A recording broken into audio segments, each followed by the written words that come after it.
Mr. Chairman? Yes, sir. Mr. Penzis has the list of attendees right now. Mr. Penzis, do we have a quorum? Yes. Okay, Mr. Chairman, I think we're ready to roll. All right, very good. Let's go. Good afternoon. The Memphis and Shelby County Board of Adjustment is hereby called to order for its regularly scheduled meeting of November 18th, 2020. My name is Tim Rainey. I'm chairman of the board. Mr. Josh Whitehead serves as secretary of the board. Mr. Whitehead, may I get a roll call, please? Ms. Baker? Here. Mr. Claybrook? Here. Ms. Doss? Mr. Jackson? Here. Mr. Malazri? Here. Ms. Scarlock? Vice Chair Savage Towns? And Mr. Chairman? Here. We have 5. That's a quorum. Okay. That's a quorum. The Memphis and Shelby County Board of Adjustment is the oldest appointed governmental body in Memphis and Shelby County. We were established in 1925. The board hears appeals from the administration of the zoning ordinance, requests for variances from the zoning ordinance, and other requests as articulated by local zoning laws adopted pursuant to the enabling legislation. The 8 members of the board are appointed, 4 by the mayor of Memphis and 4 by the mayor of Shelby County, with confirmation by the Memphis City Council or Shelby County Board of Commissioners. We serve without remuneration. At this time, I would like to swear in the staff. You could raise your hand. Do you swear to tell the truth, the whole truth, and nothing but the truth, so help you God? I do. I do. All right, thank you. May I get a motion to approve the minutes from last month's meeting? Mr. Chairman? Yes, I'll ma'am. make the motion. I'll make the motion. I'm All right, sorry. Ms. Baker has the motion. Okay. Let's get it second, and then we'll get our correction on the thing. Is there a second? John Jackson, second. All right. Thank you, Mr. Jackson. Ms. Baker, could you state your correction or corrections for us? I believe this is just a typo, that on item 11, 20820-99, it shows approval with conditions. It shows the vote correctly, but we did not approve it. I believe that was just a typo showing that item approved with conditions. Agreed. So it just needs to say action of the board, rejection or denied. So they'll make that change. Yes. Okay. Mr. Chairman, before you go any further, Sure. I'm having difficulty hearing Ms. Baker. Can you restate which case that was? It was case number 11. 11. So it was the case with Mr. Etheridge and where she was represented by Ms. Reeves, BOA 20-99, and it's the very bottom Gotcha. of page 16 of the minutes. Yes, thank you. Perfect. Hey, Josh, And can thank you hear me better now? Yes. Okay. I probably was too far away from the phone. Thank you. Okay. All right. Is there any other discussion of this month's minutes? Hearing none, all those in favor of approving last month's minutes with the correction that was given notice to us by Ms. Baker, do so by saying aye. Aye. Aye. Aye. Are there any opposed? Hearing none, the motion passes. Mr. Secretary, please provide us the Secretary's report, if there is one this month, and then explain the procedure for the meeting today. Yes, and I just got a note. Mr. Penzis, the 646 number is Ms. Doss. She likes to keep that New York City area code. And who would? No, I don't think so. 646 is me, Dustin Hamilton, the 210 Hawthorne agenda item. Oh. Mr. Penzis, can you mute 646 for a moment? We'll get to you, Mr. Hamilton. Okay. 636 maybe is the New York number. Mr. Chairman, I usually take advantage or the opportunity to provide a few updates on previous cases in the Secretary's report. The first of those is with regard to a letter that was delivered to your attention by our attorney, Robert Rolling. There was two simultaneous cases that dealt with what we call in our zoning code supportive living facilities. And if you remember, the question was whether they're permitted as commercial or non-commercial uses. We have settled in federal court. Well, let me take a step back. This body on appeal agreed with staff's interpretation that when the zoning code says non-commercial, that means not for profit. And the body agreed with that. The applicant appealed in federal court because, remember, this was a Fair Housing Act issue, and we have settled, and part of that settlement will involves the applicant in that case to get a 501c3 not-for-profit status. Update number 2, this body last month held a case for a period of 1 month. That was BOA 2102, 7 Vance Avenue, Nylon Net Building. The applicant withdrew that case subsequent to this body's hold and will revert to the earlier approval, which was, if you're keeping score, BOA 2066. And finally, speaking of our attorneys, many of y'all know this, but it needs to be put on the record. We lost a good friend and this body's former attorney Monday night. Most of the body not only knew Tommy Pacello, worked with him, but enjoyed his company. He, more than anybody else, is probably responsible for the Unified Development Code, although this body is responsible for approving variances if practical difficulties or undue hardships are exhibited. Nonetheless, I think everybody on this board realizes that they are, in the end, defenders of the zoning code, and Tommy really got us out of a untenable situation with the earlier zoning code, and they say zoning codes are typically updated every 30 years, so he was our attorney. And probably a right spot for him. I think he enjoyed it, but most people would say that's the time you don't want to be with the zoning department. But our hearts go out to Tommy's family, and we're going to miss him. And the city's going to miss him, but we're going to have to do our best to continue his legacy and do him proud. Absolutely. Thank you for mentioning that. Now to the procedures. Let's see.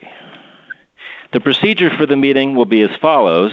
I'll introduce each case as listed on the agenda. Copies of the agenda are posted on our website. That's probably easiest to find by going to Google Board of Adjustment, Memphis and Shelby County Board of Adjustment, but you can also go on YouTube, youtube.com/C/Division of Planning and Development. That's where our agendas are, and each of our cases that we're going to present are hyperlinked on that agenda. We're going to start with each case with a staff presentation, followed by the applicant, which will give his or her case. After the applicant's presentation, we will first hear from the supporters, if there are any, of the applicant, followed by the opposers of the application. Each side is allotted 10 minutes total, and of course, as we reiterate each month, the chairman can allow additional time on both sides, provided he provides additional time equally. If a member of the audience wishes to speak on a particular matter, they will have already filled out a virtual speaker's card, and we have those in place. The times that I just mentioned, 10 per side, do not include Q&A from the board members, just to allow the vice chair, who I think is about to join us. She does stop and start the clock when there's Q&A. And if at the conclusion of the testimony, the board will close the public hearing and then deliberate. If the board would like to reopen the hearing, it may do so by a 2/3 vote, and it shall hear both sides of the issue once the public hearing is reopened.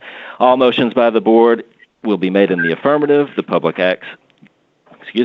acts governing this board require the affirmative vote of at least 5 members to approve an application, regardless of those number present. The body can also delay or hold in abeyance a case for a period of not to exceed 3 months. All section numbers that we refer to come from the Memphis and Shelby County Unified Development Code, which was adopted by the City Council and the County Commission in 2010 and became effective on January 1, 2011. I'll introduce the entire UDC and make it part of today's record, thus dispensing with the reading of individual sections. This body is vested with the power to act on these cases under the provisions of Chapter 9.22 of the UDC. Mr. Chairman, I submit that all cases have been filed in proper order, all applicants have been notified of this hearing, and all other notice requirements have been fulfilled. Thank you, Mr. Secretary. At this point, the board will establish a consent agenda. To establish the consent agenda, the Secretary will call out each eligible case. If any member of staff or the board member objects to the case being placed on consent, he or she should do so by a show of hands when the Secretary reads the case. Once the consent agenda is established, the board will vote on all cases placed on the consent agenda as a whole and will not hold individual public hearings on those cases. Mr. Secretary, which items on our agenda today are eligible to be placed on consent?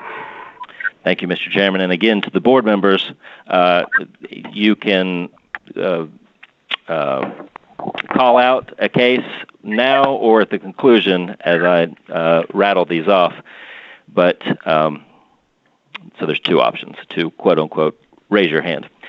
Agenda item number 1, resolution of the Board of Adjustment. The continuation of meeting telephonically is necessary to protect the health, safety, and welfare of the citizens of Memphis and Shelby County in light of the COVID-19 outbreak, pursuant to Section A1 of Governor Lee's Executive Order number 65. Agenda item number 3. This is a case. Docket BOA 20-104, located at 3795 Philwood. The applicants are Frank and Amber Fournier. The use district is the R6 Residential Single Family District, and the request are variances from paragraphs 272A1, 272A5, and 272B2 to permit an accessory structure to be within 5 feet of a side property line. Agenda item number 4, that is docket 105 in the county, located on Garnett Road, about 306 feet west of Ward Road. The applicants are Erskine and Gwendolyn Caldwell, represented by Tim McCaskill. The use district is the CA Conservation Agricultural District, and the request are variances from 361A and 361B to allow a lot of less than 2 acres. And we have breaking news on that one, Mr. Chairman, and that is that the health department has signed off on the septic plans. Oh, very good. Agenda item number 6, that's docket BOA 20-107 at 1805 Jackson. The applicants are Memphis Restoration LLC and Red Door LLC, represented by Cindy Reeves. This is in the R6 Residential Single Family District, and the variance is from item 272D1A to allow an accessory dwelling unit. And very similar captions align or apply to 7 and 8. 7 is docket BOA 2108, 1811 Jackson. Memphis Restoration and Red Door LLC are your applicants, represented by Cindy Reeves. This is the R6 zoning district, and the variance again is to allow an accessory dwelling unit. And finally, number 8, docket BOA 2109, located 1815 Jackson. Again, Memphis Restoration LLC and Red Door LLC are your applicants. The use district is R6, and the request is a variance to allow an accessory dwelling unit. So, Mr. Chairman, in summary, we have 1, 3, 4, 6, 7, 8 to be placed on the consent agenda unless a member of the board would like to have a hearing on one of those. Okay, very good. That being said, is there any member of the board who would like a hearing on any of those? Hearing none, if somebody could make a motion to approve the consent agenda, which again includes items 1, 3, 4, 6, 7, and 8. So moved. John Jackson, so moved. All right, we got two movements. Can I get a second?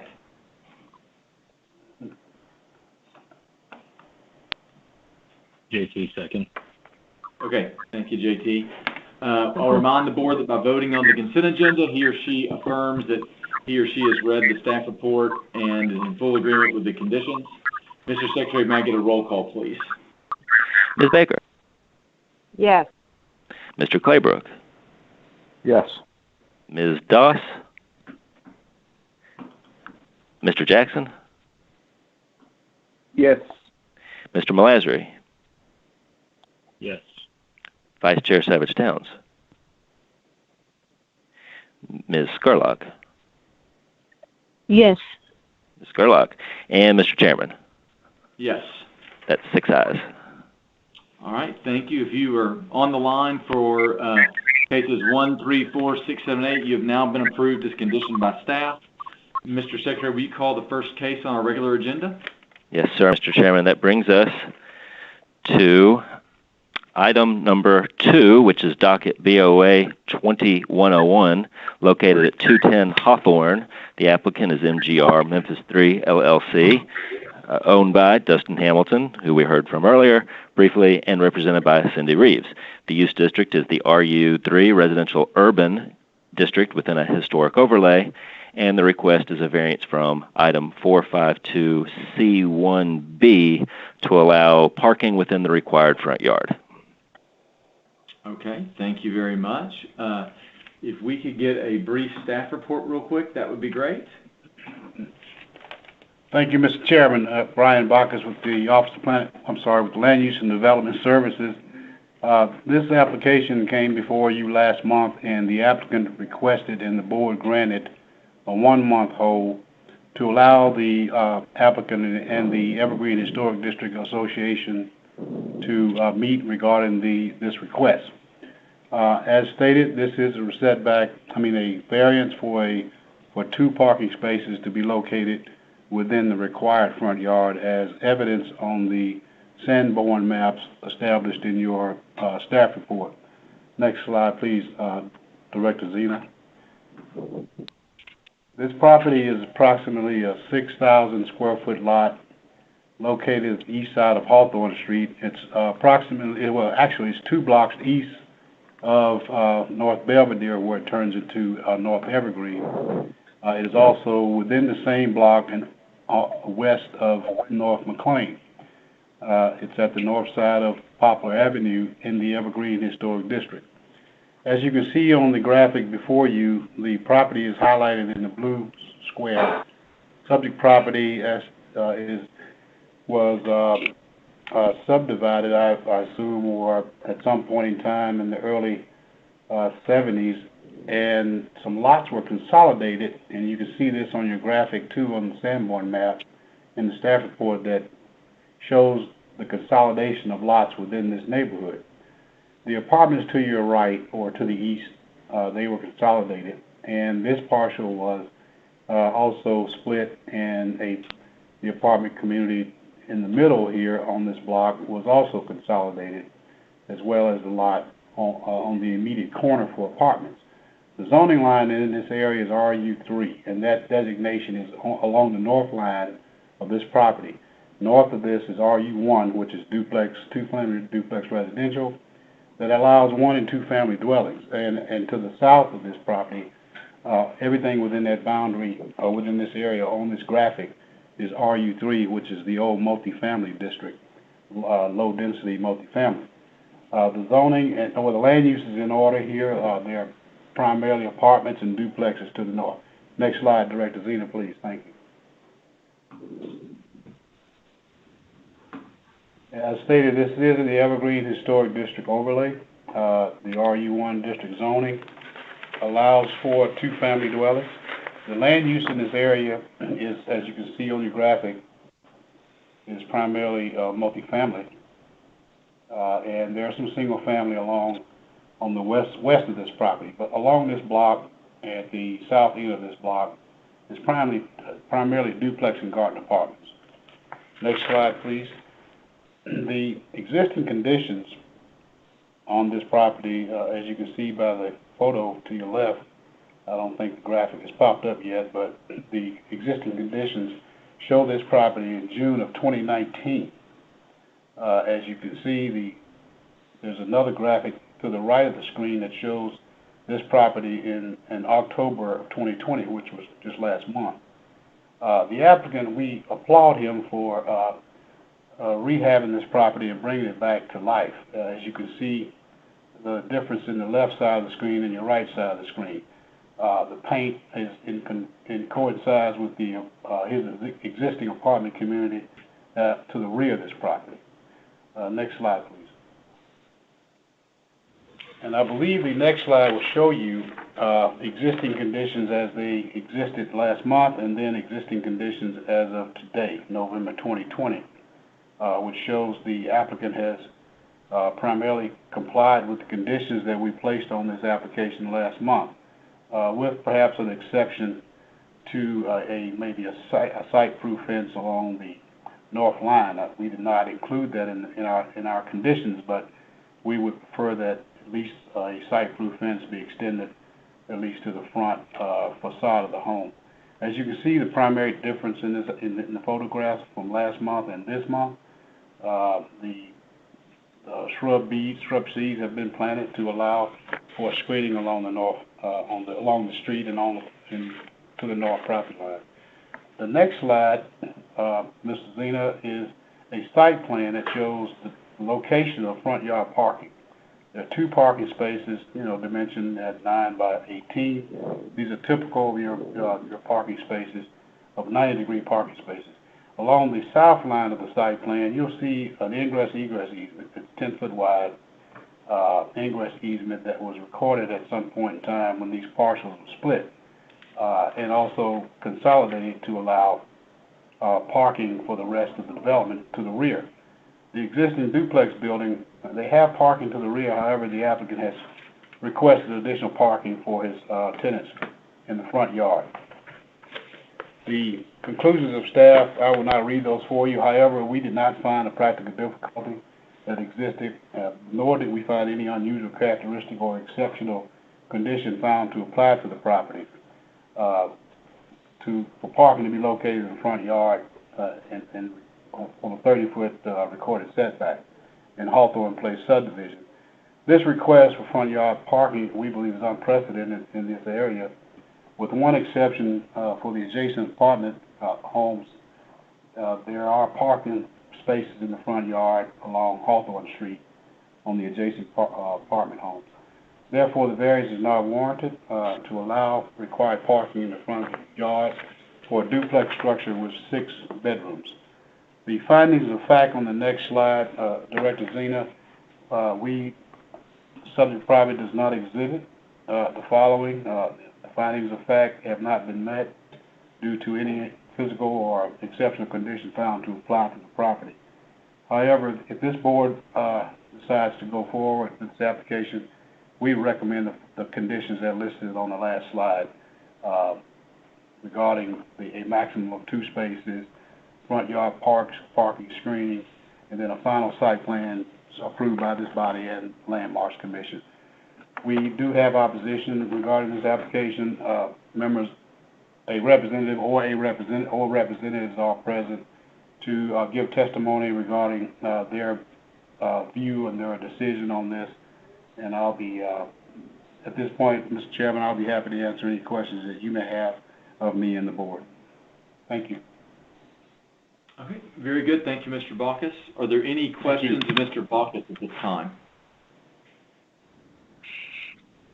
Hearing none. Ms. Reeves, would you like to speak to us about this? Yes, sir. Cindy Reeves, Star Consulting, 5909 Drive, Suite 200. Okay. Do you swear to tell the truth, the whole truth, and nothing but the truth, so help you God? I do. Okay, go ahead. You have 10 minutes. I'm going to save a lot of my time for rebuttal. And also going to let my client, Mr. Hamilton, say a few things too. But page 4 of your report shows the aerial, and there's always been a lot of parking on Hawthorne, and with as close as this is to Poplar Avenue, it's very, very congested in this area. Mr. Hamilton also the apartments that are to the east and the south that front Poplar. There's 2 more buildings that front Poplar, and all 3 of these buildings share that rear parking lot. The building on the corner of Poplar and Hawthorne he does not own, and that has the front yard parking that is existing, which is the reason that Mr. Hamilton put the pad in, because he just assumed that it was, or thought that it was permitted. Once he realized that it was not permitted, he tried to make further improvements by enhancing the landscaping. We also suggested possibly putting in grass pavers if that's something that the board would like to allow us to do. The reason that he put the parking pad there was because his tenants were parking in the front yard on the grass, which was tearing up the grass. And even if we take up this pad, we feel the tenants are still going to park in the front yard. So we feel that, we've made a large improvement, a big investment, and we just feel that with the congestion and all the on-street parking, that this should be allowed in order to allow him 2 additional spaces for his tenants so that they're not parking on the street, which is already congested. So I'm going to save the rest of my time for rebuttal. And his discussion after the opposition has spoken. Okay, you broke up on me a little bit. We're saving time for rebuttal. Was Mr. Hamilton going to speak now or wait? He's going to wait until after the opposition. Okay. All right, well, you're reserving 7 minutes and 30 seconds. Can I say, okay, let me just say one thing now. Okay, hold on. Can you give your name and address for the record? Yeah, Dustin Hamilton, 11 South Orleans Street, Memphis, Tennessee, 38103. Okay, do you swear to tell the truth, the whole truth, and nothing but the truth, so help you God? I do. Okay, go ahead. Okay, so just a couple things I wanted to point out. The first thing, and Mr. Bacchus could confirm this, but from the parking lot behind is shared with 1796 Poplar, and it actually isn't enough spaces even for 1796 Poplar by itself without the Hawthorne spaces. I believe that on the site plan, there's only 2.5 parking spaces at the back that are dedicated to Hawthorne. Maybe 3 if you make them more narrow. That was one thing I wanted to point out.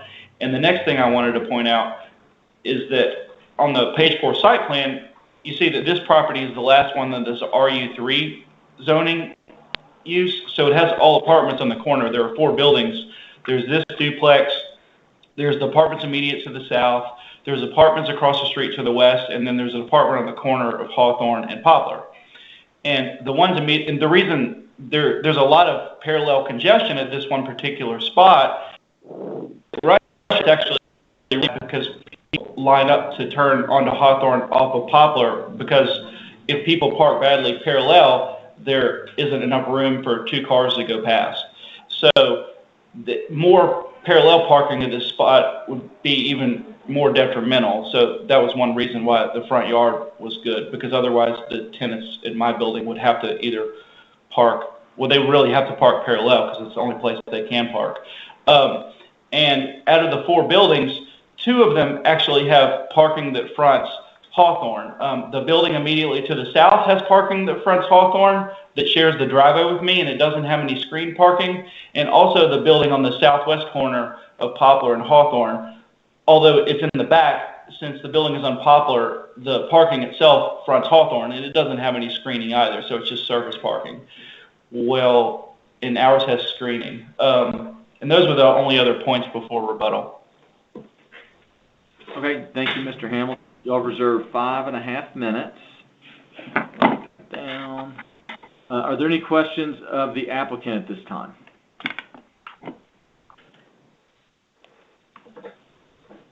Hearing none, we'll move to the opposition. Who do we have on the line with us to start, Mr. Whitehead?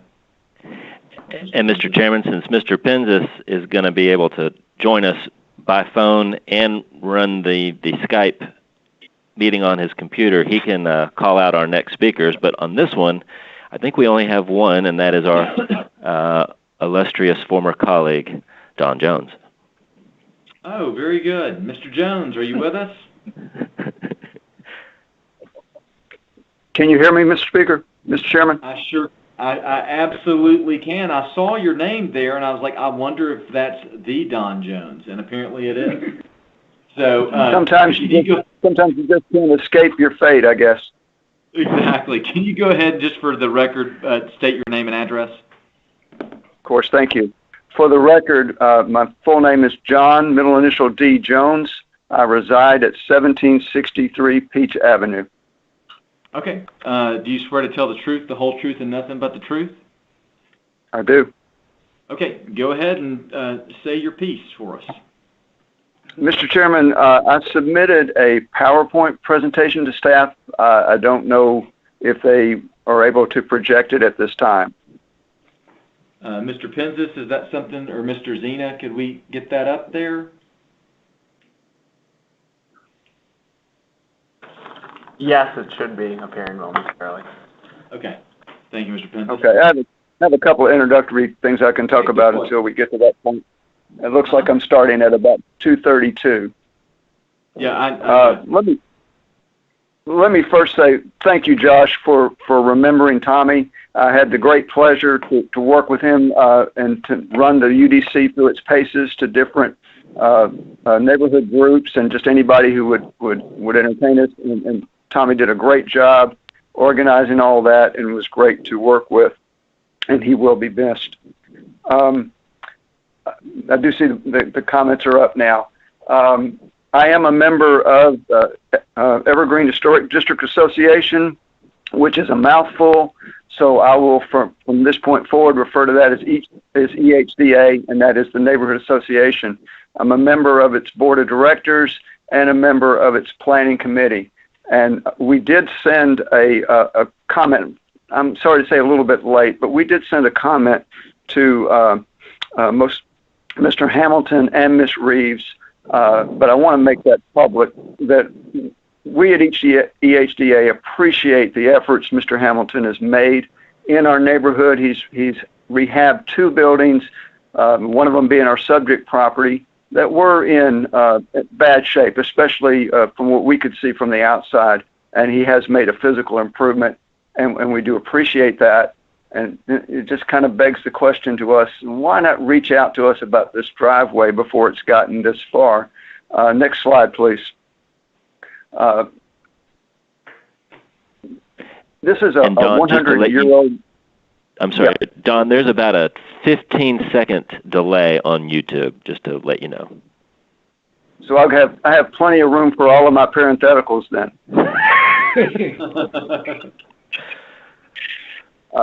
So continuing on that point, this is a soon-to-be celebrating 100-year-old neighborhood, and one of the great things about Evergreen that I'm just so proud of is the imagination of the folks that designed this neighborhood so many years ago. Built into this neighborhood are walkable blocks, sidewalks that are actually used, a variety in housing types and housing styles. And that brings us to what we're talking about today with Mr. Hamilton, with both multifamily and duplexes and quadruplexes on this section of Hawthorne, which is a street that I know very well. It's the street that I use on almost a daily basis going to and from my property. So I want to, today, as quickly as possible, emphasize the findings of fact. Brian did a great job going through it, and I think there's just a few more things to add to that. I want to talk to you a little bit about some of the justification that's been offered for this request, and then I want to talk to you about what we feel like are the impact on adjoining properties. So here again, if we could go to the next slide. So I'll go ahead and start beginning with the findings of fact. You have 5 items on your application listed as findings of fact. the first three of them all deal with the same point, and that is an unusual characteristic of the property that's led to a practical difficulty or an undue hardship, and that this practical difficulty or hardship was not created as a result by a deliberate action of the owner. Well, taking the last one first, that's exactly what's happened here. Many years ago, I think Brian might have alluded to the 70s, and I know Cindy has actually sent us some information about this too. The back half of this property was parceled off or deeded off to an adjoining property owner.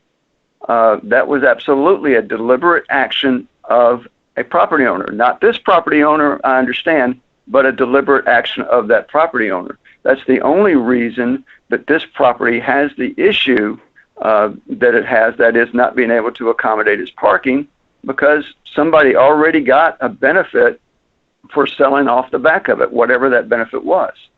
Items 4 and 5 in your findings of fact deal with how does this affect the code and how does it affect the neighborhood. Well, the 2010 UDC made it clear where its predecessor was less clear about front yard parking, especially for duplex, triplex, quadruplex apartments. It made it absolutely clear no parking in the required front yard.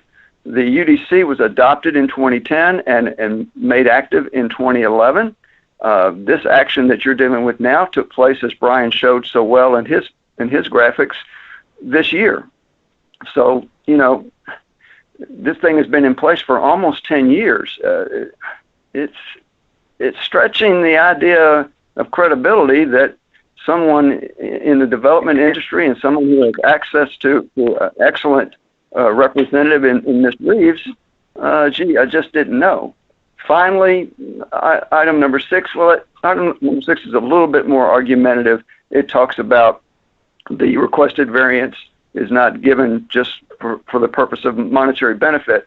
Well, I would offer, I don't rent properties. I'm a single family homeowner, but I know other duplexes in my neighborhood, and I would imagine that if I could offer covered parking or off-street parking, I'm probably at a benefit compared to other properties around me that don't offer front yard parking. So I got to believe there's some benefit here, whether it's direct or indirect. And I'm sure Mr. Hamilton can very well explain that. Next slide, please. So we move from findings of fact to some of the different justification that we've heard or read in the letter of intent about this property. We've had a pretty good series of emails that have taken place between your October meeting and today's meeting. We did reach out through Brian to Ms. Reeves and to Mr. Hamilton, and we told him we had an upcoming board meeting, and please share with us, your thoughts. Let's not get into a debate about why we're here, but let's hear what some thoughts you have, because this item was held with the idea of it being a redesign. And Mr. Hamilton did oblige. He did give us a very detailed account of some things that happened, and he sent us some very good pictures, and these are included in the back of your staff report. And we talked about it at our land use, at our committee meeting just about a week or so ago. So we do appreciate the dialogue, but that dialogue would have been a lot better had that dialogue happened before this application was ever filed, before the concrete was ever poured. And I go into that for this reason, that when I first retired from OPD in October of 2019, I immediately joined as a full-fledged member of the Planning and Zoning Committee. And what hit me in those first couple of months was the sheer number of after-the-fact applications that we were reviewing as a neighborhood board. Now, most of these after-the-facts were with our landmarks, your sister board landmarks. But there were, this has been an issue for Board of Adjustment and Land Control Board, and it puts us all behind the 8 ball, quite frankly. Here we are talking in one breath saying, thank you, Mr. Hamilton, for investing in my neighborhood. We appreciate all of our neighbors. We appreciate single-family homeowners. We appreciate multifamily homeowners. We appreciate businesses and institutions. And yet, right behind that, I'm saying, hey, dig up the concrete. We don't agree with your application. It puts staff in a tough light. Staff would rather not deal with behind the after the fact applications. They come few and far between, the ones that were really a case of a property owner just didn't know. And then finally, it puts the board in a tough spot, regardless of whether you agree with me that there's no justification and no findings of fact. You're still faced with a situation of saying, okay, dig up this concrete. It's a different situation than you find yourself if this came in the normal order. Hey, Don. The applicant, yeah. I'm giving you a 2-minute warning, okay? We just went below 2 minutes left. Very good. So the applicant had reason to know that the front yard parking is not permitted. It didn't take me more than an hour to look up this information on all the good information that Josh and John have made available for us. And here's the situation. There is congestion in Hawthorne. It actually works as traffic calming. We have the traffic bumps, they work, but this narrows the street down and causes 2 cars to slow down. We believe that a side property line, just because zoning changed on a side property line, is not sufficient, a barrier for folks right next door to accept and want the same treatment that Mr. Hamilton will have gotten if this is approved. I'll thank you for your time. Okay. Thank you, Mr. Jones. Are there any questions for Don? Hearing none. Well, it was good to hear from you again, Mr. Jones, and hopefully we'll see you again. Thank you, Chairman Rainey. Yeah. Are there, Mr. Secretary or Mr. Penzis, there's no one else here in opposition, correct? Just Mr. Jones? Correct. Okay. Then if we could get Cindy back up. And we had 5.5 minutes plus, I think, 2 minutes. That's 7.5 minutes. I'll check my time on that under my, so 7.5 minutes, Cindy. I'm going to let Mr. Hamilton start the rebuttal. Okay, sounds great. Mr. Hamilton, go ahead. Hey, guys. Okay, so like I said, this is the RU3, and the one immediately to the south actually shares a driveway with this property.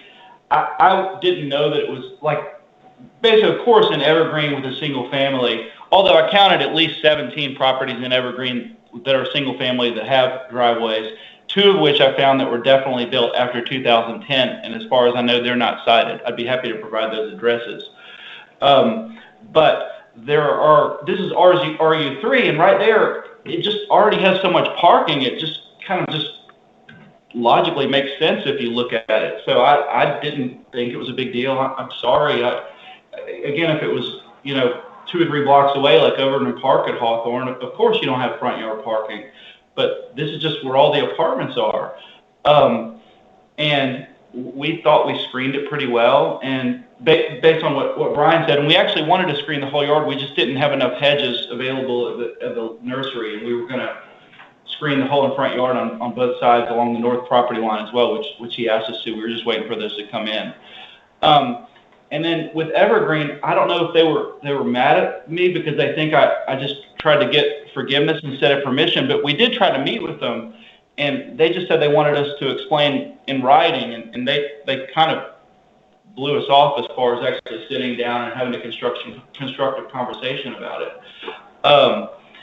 And we, he said at the end, like, people wouldn't justify the fact that this is RU3 and the one above it is RU1 as a reason for it being allowed here as an exception, but not on their property. But the fact is that zoning is zoning, and this is RU3 with the 2 of the other 4 properties in that particular RU3 spot have parking on Hawthorne, and it just seems like it makes sense. And we'd be willing to do anything. Like if you look at page 24 of your staff report, it's it's basically just concrete pavers with ribbons. That would look really nice. We'd be totally happy to do that.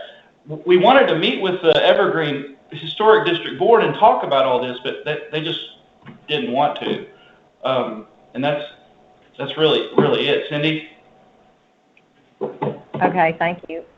We also don't feel that this will impact the adjoining properties because this is the last apartment building on Hawthorne. So the rest of the buildings on Hawthorne are all residential. We feel that we've made a big improvement to the area. We've made a big investment to the area. Even if we take the concrete up, the people in the apartment, they're going to continue to park on the grass, which was the main reason that he did this in the first place, was because the tenants were parking on the grass and it made the front yard look very bad. And if the board doesn't like the concrete, if they could please consider allowing him to add pavers, then we would really appreciate that also. He owns the back property now, so that does not create he did not create a hardship.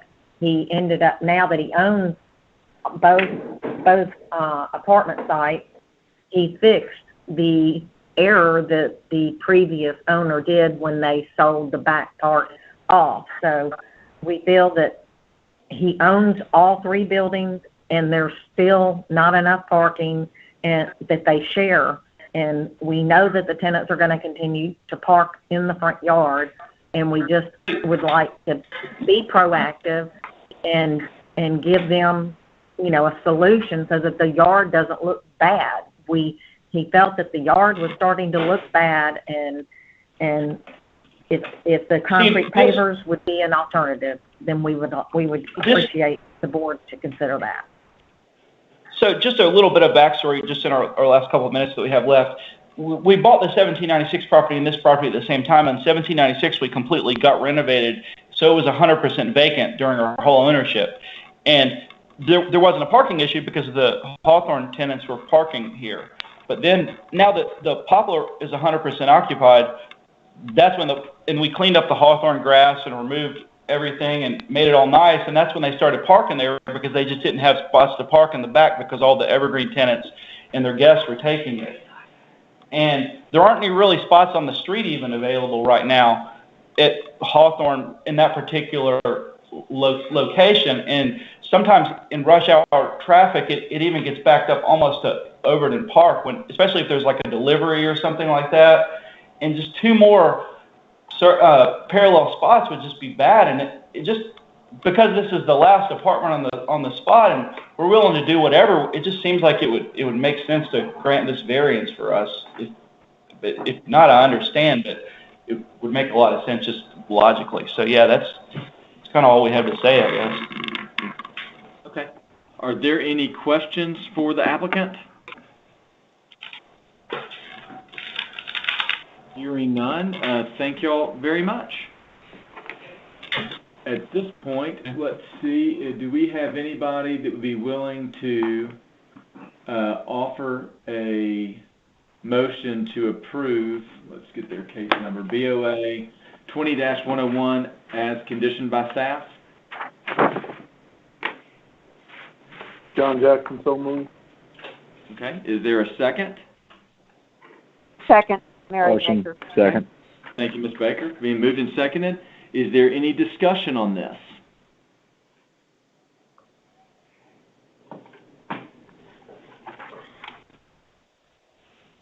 Okay.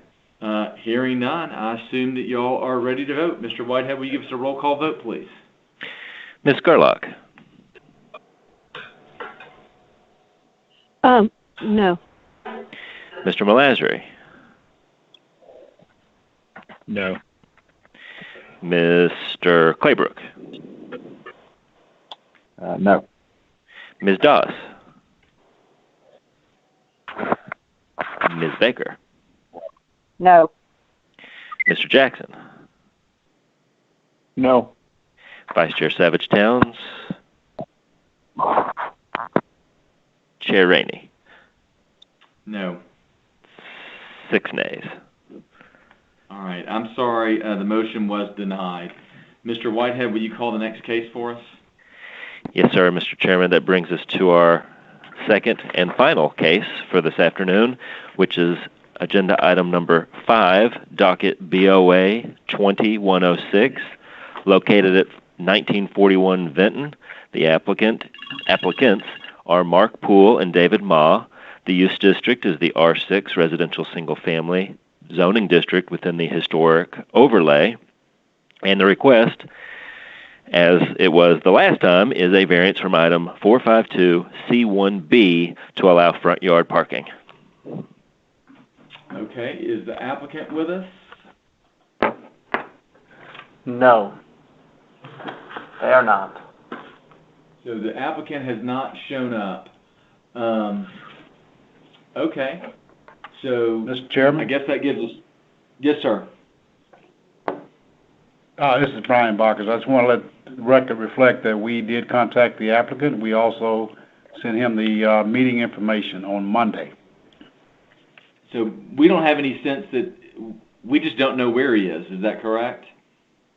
That's correct. Okay. All right, very good. I can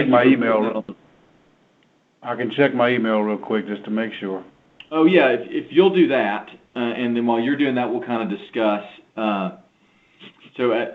Mr. White, I would think at this point we could either hear the case or do a, I guess you'd call it a complimentary hold in case something crazy happened or something like that to give him his chance, or just hear it and decide however we want to, correct? Those are two options. Let me throw this in here. In the past, we have typically held the case, then we send a certified letter to the applicant saying if they miss the next time, we will consider your application withdrawn.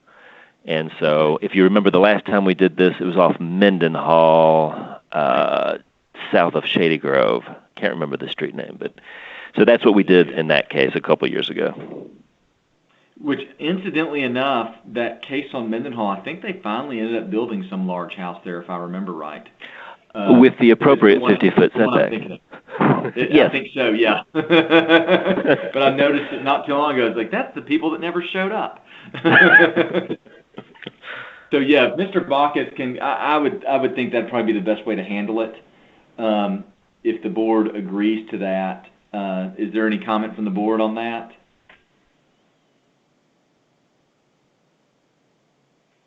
Hearing none. But we would need to vote on the hold. Is that correct, Mr. Whitehead? Yes, sir. Okay. We'll just see what Mr. Bacchus finds out from his email real quick before we do that, just in case they decided to do something different.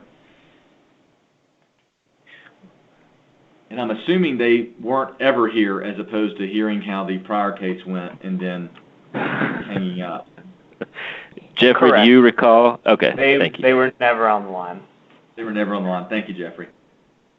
And Jeffrey or Brian, do we have their phone number? I think I have. Yeah. Yes. I might have David's somewhere. Well, yes, we have their phone numbers. That's how we know if they're on the line. Okay, I just received an email from Mr. Ma. He said, I didn't realize we were supposed to. So, yes, you need to call in, sir. Well, Mr. Chairman, if we have a really long agenda next month, can I get, Brian, do you mind calling him real quick? Or Jeffrey? I can't. I can't. I mean, unless I put you on, I can put you on hold and call him, I guess. Or go to the maybe Teresa's phone or one of the empty phones. Okay, I can call him. What do you want me to tell him?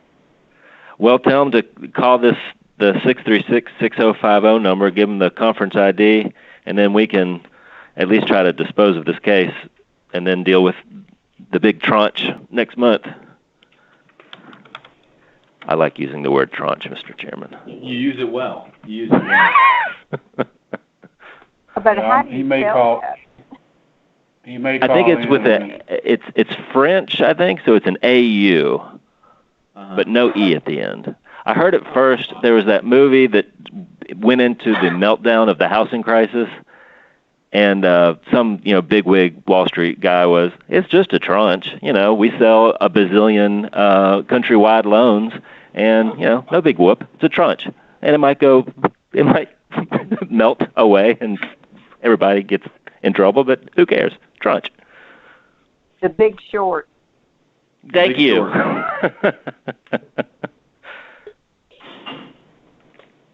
Well, I guess that since this is our last meeting before our December meeting, that we're probably not going to have our annual holiday get-together after our December meeting this year due to the ongoing coronavirus pandemic. So maybe we'll have that. Maybe we'll do it in the spring or summer and make up for that if we're ever able to get back what Mr. Moss said he's about to call, Mr. Chairman. Okay, very good.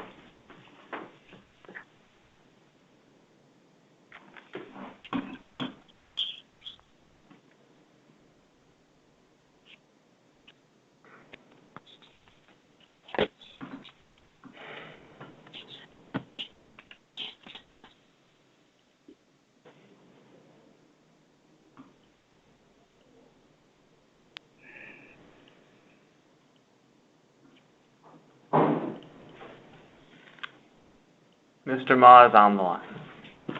Okay, Hello? very good. Mr. Ma? Yes, I apologize. I didn't realize I was supposed to be talking to you in person. I thought just had to do with the application. So. Right. Well, we're going to have a hearing on it, and you can choose to add or anything to what Brian said. So what we're going to do real quick is we're going to have Mr. Baucus give us a staff report, and then we're going to we got 10 minutes to hear from you, and we got 10 minutes to hear from our opposition. We have, I think, several people on the line opposing it. Right. And then you have a little bit of rebuttal time, and then we'll make our decision. Okay. So, Mr. Baucus, if you'll give us a staff report, please.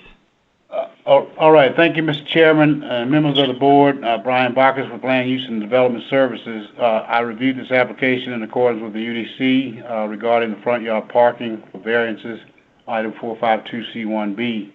And thank you, Mr. Moore, for coming on the line. I appreciate that. We are, this request is for a variance to the front yard parking in another historic district, the Central Gardens Historic District. This application is new before you today. Next slide, please. The area of this lot is approximately 7,800 square feet. With respect to zoning, it's much larger than the current R6 historic district zoning. As you can see by the graphic on your screen, the land use in this area is primarily single-family residential, as indicated by the zoning district. As you can see, the subject property is right next door to another contributing structure in this district, which is Central Gardens Historic District. They're both two duplex dwellings. I believe they're flats, two-story flats, that are contributing structures to the district. Very well-built structures within this historic district. The next slide indicates a location of the house itself at 1941 Benton Avenue. This is on the south side of Benton Avenue, just east of Barksdale. This property, as you can see on the graphic, the property right next door, they are primarily identical structures. However, the fronts are a little different, and the roof structure is a little different. This is a view from June 2019. As you can see, there was a large shrub in the front yard at that time, and also an evergreen shrub. There appear to be azaleas on the screen, but as you can see also, this drive, the private drive, is shared by both properties. As you can see to the rear, there's an outbuilding, what we call an outbuilding in the historic district, and it's I guess an unused garage structure. And I assume both buildings or both structures utilize this structure for storage. I'm not sure of that, but it just appears that way. So next slide, please. The next slide indicates the properties in June 19 and also the existing conditions today, which is November 20th. As you can see, the entire front yard, well, half of the front yard at 1941 Benton Avenue, it has been changed to one parking space, and part of the drive has been re-poured to allow for parking as well. However, that blocks the driveway. So it just appears that there's one parking space has been provided in the front yard to allow for their tenants to park. Half the yard is still green open space. The next slide also gives you the conclusions that are also listed in your staff report, and primarily the conclusions are primarily the same as the case before us, or the last case that you just heard, and we find there's no practical difficulty or unusual characteristic or exceptional condition found on the property to allow for front yard parking for a duplex structure. The front yards of the homes along this block are consistent in residential compatibility with adequate building setbacks. And again, this is unprecedented in the area, with locations throughout the historic neighborhood for duplex and apartment homes. The parking in the front yard for residential districts has not been permitted in this zoning by the zoning code since the 1980s. So there's always been a requirement to not allow parking in the required or even front yards for that matter. Next slide, please. We're recommending there have been no rejection of this application because there are no findings of fact that would justify otherwise. However, if you decide to move forward with this application, we're recommending 3 conditions to be added to the site plan.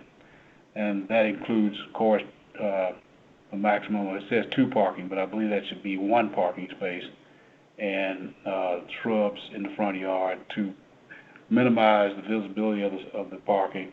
And also the final site plan is subject to this board and the Landmarks Commission approval. Thank you, Mr. Chairman. I believe we do have opposition online. We have received letters of opposition. They're included in your staff report. In addition to that, we did receive some correspondence today that Ms. Murphy may not be on the line. She works at Le Bonheur. She may not be able to attend the meeting because of clinic. And I believe we did have another person in opposition who did not meet the call. However, I will mention that his name, he is in opposition. He lives at 1904 Benton Avenue, Mr. Jonathan Davis. He's in opposition as well. Mr. Chairman, that's all I have. I'll be happy to answer any questions you may have of me. Thank you. Okay. Thank you, Mr. Bacchus. Are there any questions at this time of staff? Mr. Chairman, Mary Baker, yes, I have a question. Go for it. Mr. Bacchus. Yes, ma'am. I don't remember. Is there a maximum width of a curb cut in a residential area? In the historic district, it's really depending on what's on the ground and what's in the area, the neighborhood. But primarily, the maximum width of drives in the historic districts are 10 feet wide, and that gives you probably maybe a 14-foot throat for a curb cut. That's a maximum. So to me, it looks like the curb cut there is in violation, in addition to the. Yeah. Anyway, I'm just pointing that out. Okay. Okay. And that is something the Landmarks Commission reviews as well. Width of drives and curb cuts, yes. I'm just wondering. I guess they got some kind of a street cut permit from who gets engineering. Does engineering issue those, or public That's works? correct. That's correct. Residential curb cuts are issued by traffic engineering, Ken Johnson's purview. It appears, I agree, that it appears that they received some sort of permit because I'm looking at either a water meter manhole or it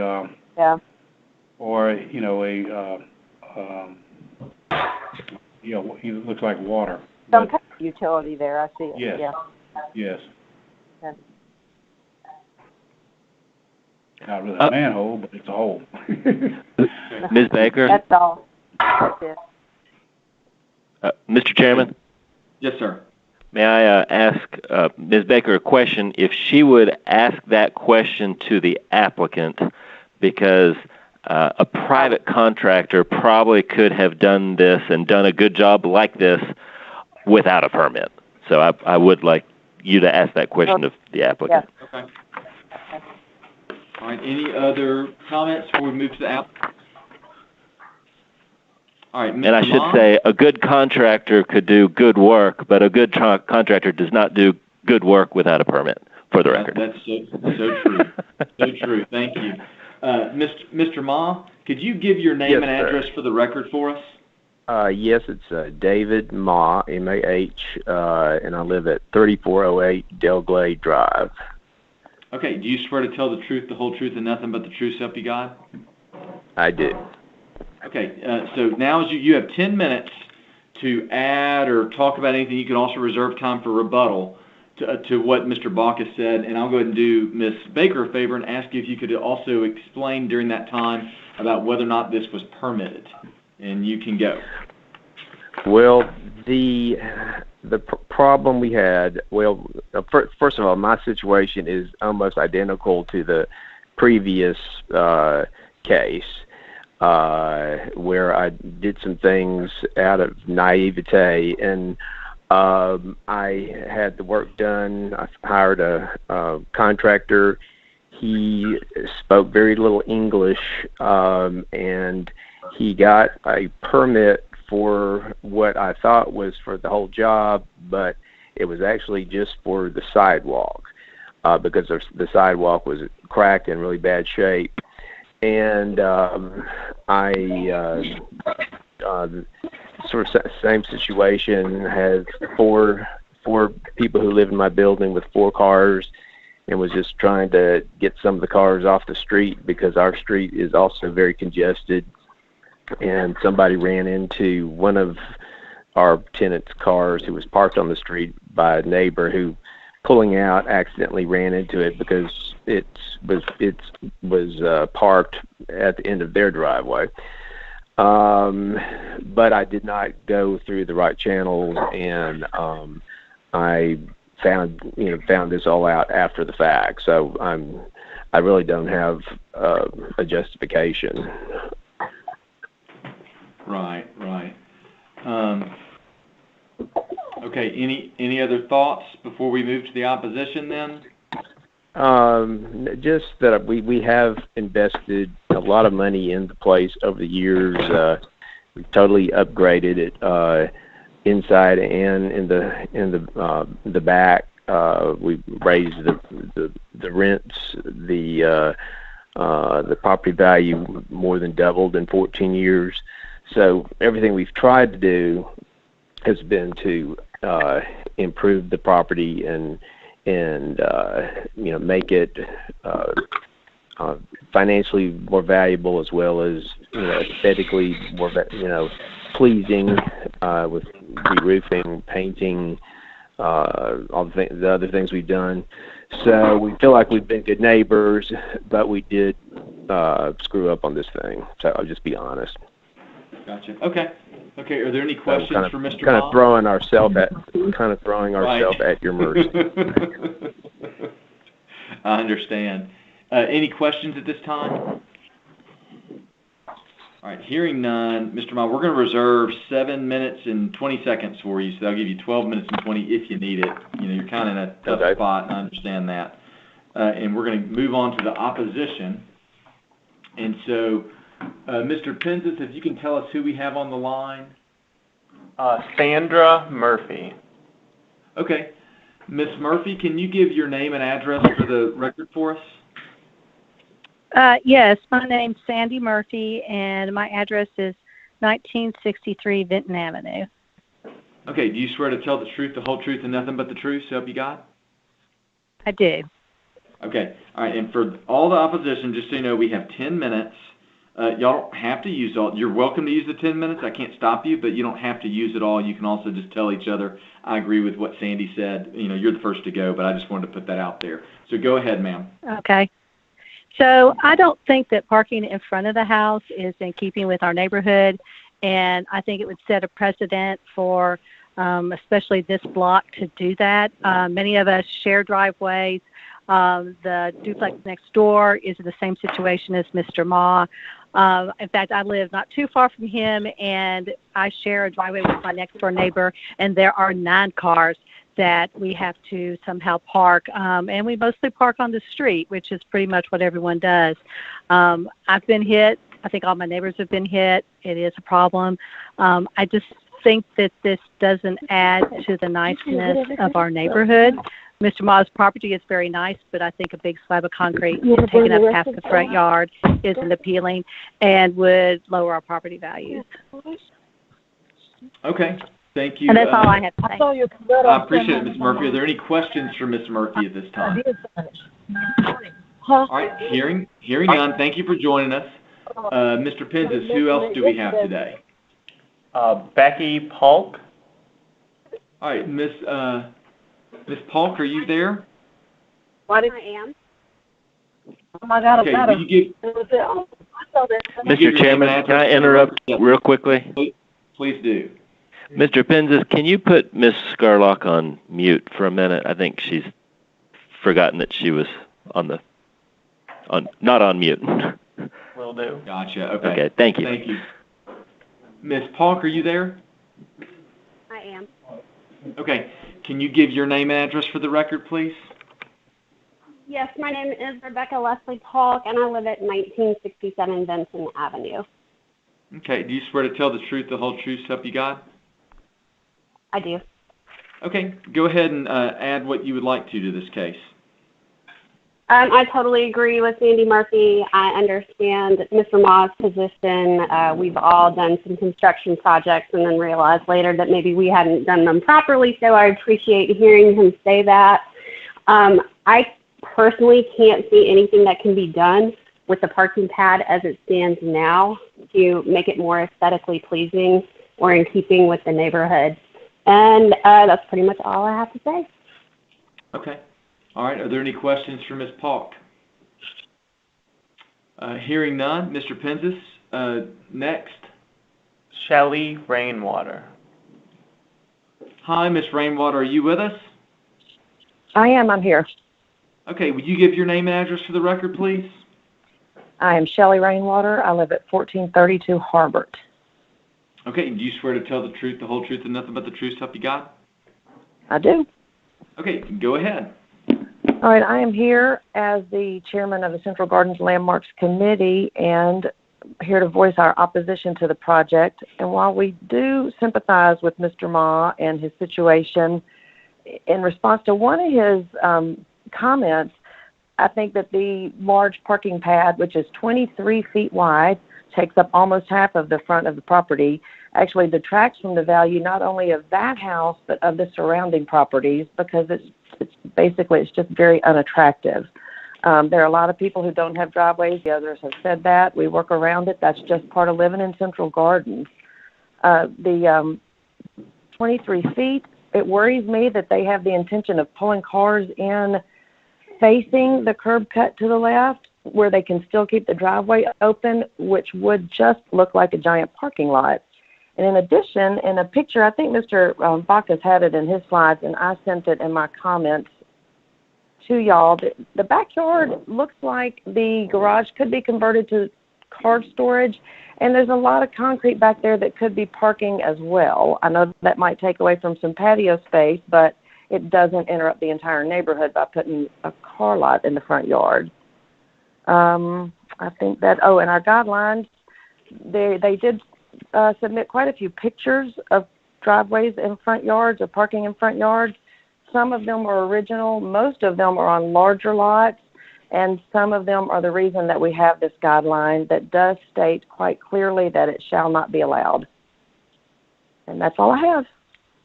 Okay. Thank you, Ms. Rainwater. Are there any questions for Ms. Rainwater? Hearing none. Thank you again. Mr. Penzis, do we have anybody else? Yes, this is the last speaker, Michael Hanthorn. Okay. Mr. Hanthorn, are you with us? Yes, this is Michael Hanthorn. Okay. Can you give your name and address for the record, please? Yes, James Michael Hanthorn. I live at 1933 Vinton Avenue, which is 2 houses west of the property in question. Okay. Let me stop you. Do you swear to tell the truth, the whole truth, and nothing but the truth, so help you God? Yes, sir. Okay, go ahead, sir. Okay, I've got several points. First of all, which is known to everyone, Mr. Ma did not go or ask for approval from either the Landmarks Commission or Central Gardens. So that just off the top is a non-starter.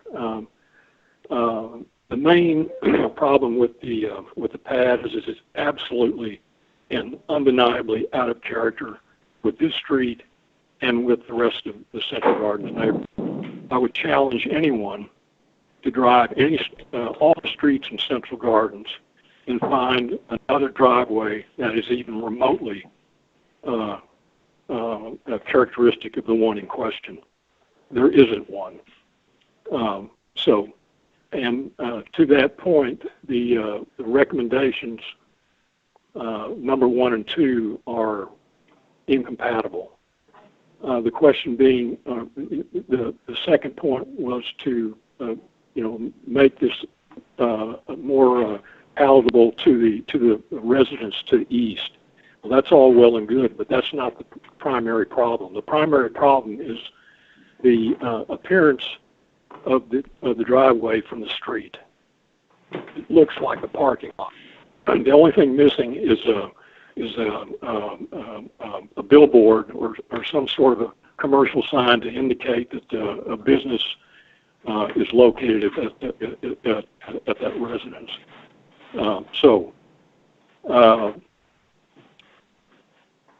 There is, and the key thing, other than just the appearance of it, my neighbor to my east, which is between Mr. Ma and our property, has virtually an identical parking circumstance to what Mr. Ma has. He has a driveway that goes on the west side of his residence, goes into the back. He rents out the upper floor. His person that lives upstairs parks in the backyard in the driveway. There's typically 3 cars back there. There is ample room in the backyard of Mr. Ma's residence for at least 3, if not 4, maybe 5 cars. So there, the rationale to have additional parking on the property to limit parking on the street it just doesn't hold water, because there's plenty of room to allow for sufficient parking on the property. And we've lived in this house for 33 years. We have a driveway, and typically we park 2 cars in our driveway. When our sons lived here, they parked on the street.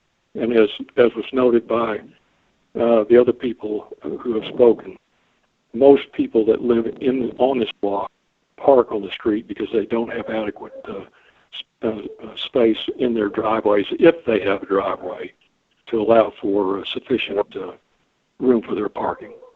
And